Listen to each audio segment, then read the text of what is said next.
Hello and thanks for watching this Cloud9 ERP Solutions video and subscribing to our channels. In this quick video, we're going to show you how to change an order. So customers place this order, we wrote it, maybe we wrote it 5 minutes ago, maybe we wrote it a day ago. Either way, right now the customer calls us and says, hey, I'd like you to change our order. So there's a couple of different ways. First off, you need to find the order. So you can do that by going back to the sales order list, and you can simply either type the customer's name or their order number. So let's say it's 7480. Customer knows it. They received an email acknowledging the order in the first place, and then we open it up. Now, the first question is what's the status of the order? If the order's open, that means we haven't quite checked it for processing yet. If we've checked it for processing and we don't have stock, then the order would be back ordered. But additionally, the order could be in shipping. We could have picked it up and the warehouse could be working on it. So if it's an open order, we can simply make changes to it. The customer wants to purchase 4 of these instead of 5, and they no longer want the Lego 500-piece set. So if that's the case, we can make the change and save it. No big deal. But now we're going to take the same sales order, but instead it's shipping right now. So how do we make this change to the customer's order but still let the warehouse know? They may be seconds from putting it on the UPS truck.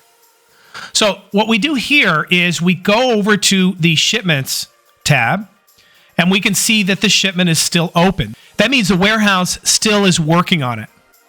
Either they're in the picking process or the packing process. We don't know that quite yet. But we can open it up, communicate with the warehouse. If you're using pick, pack, and ship methods, if you're using wave and batch picking, you can do a search for this to determine whether or not it's in the picking process or the packing process. But once we've communicated with the warehouse, if they haven't started this yet, then we could simply delete the shipment. We delete the shipment. We refresh the sales order, go back to our Details tab, and now we can make changes to it.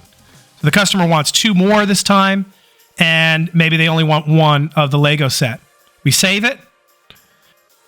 And then for the purposes of time, if we want to still expedite this for the customer, it had already been in the shipping queue, it was set to go out the door very shortly.